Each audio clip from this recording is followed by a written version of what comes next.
So good day mga ka-raider. Meron tayo ngayong another DIY. So ito mga ka-raider, sa mga naka-raider lang to, raider curve mostly.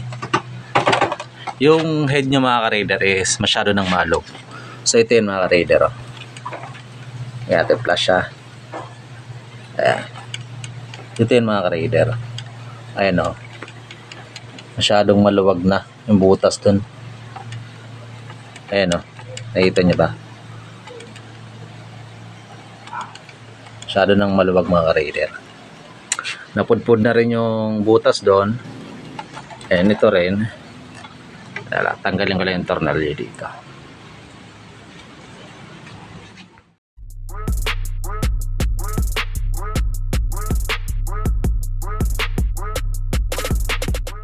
Ito mga ka-raider, natanggal ko na. No? Itong rubber na to. Ayan, yun yung nakasuot doon. Medyo pudpud na rin. Tapos yung butas dito. Ayan o. Ups, teka lang. Ayan. Pudpud na rin. Kumbaga lumuwag pala. So ito mga pudpud na rin.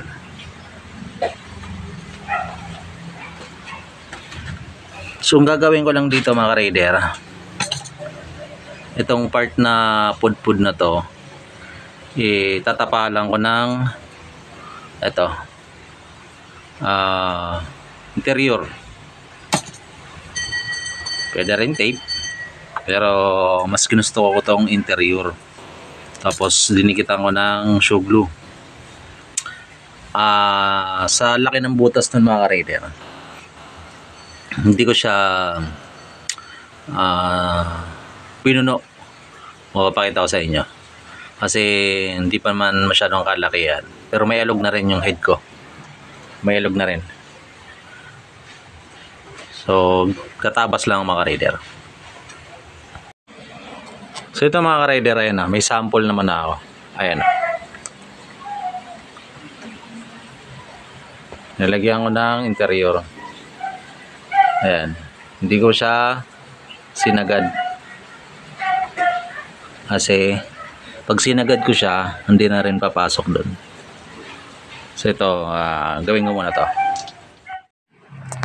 So ito mga ka-raider, kung may pambili naman kayo, pwede palitan nyo na lang din to, itong rubber na to. Kung malaki na rin talaga yung butas dito, aalog pa rin siya kahit napalitan mo ng rubber. So bago kayo magdikit ng interior sa rubber mga ka-raider, sukatin nyo muna kung papasok dun sa loob. Tulad nito mga ka-raider, ayan o. Sinukat ko muna siya, nagkatimpla siya.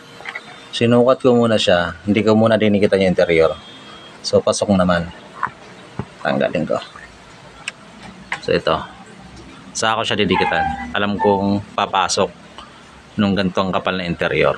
Kung medyo kaliitan pa tong butas mga ka-raider, siguro tape, pwede na yung tape. So ito mga ka-raider, ayan na, ginawa ko. Ganyan ginawa ko. Suksok natin doon. So ito mga ka-raider, ayan o.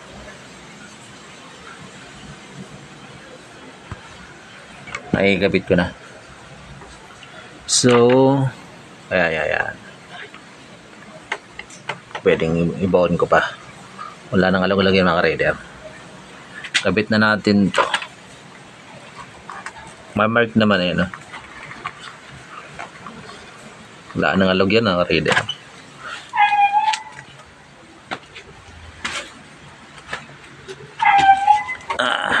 So dito mga ka-raider, kakabit ko muna to para alam ko kung gaano ka baon. So kabit ko muna to. Itong sa kabila mga ka-raider, ayan o. Electrical tape nilagay ko. Masyadong malaki yung interior. Medyo maliit pa yung butas na. Hindi pa masyadong nawalwal. So yun, ito na mga ka-raider, no. Ayan. Pati flash. So ito mga ka-raider, ayan o. Wala nang alog yan. Wala nang alog. Lalo na sa kabila. Ayan mga ka-raider, o. Wala nang alog.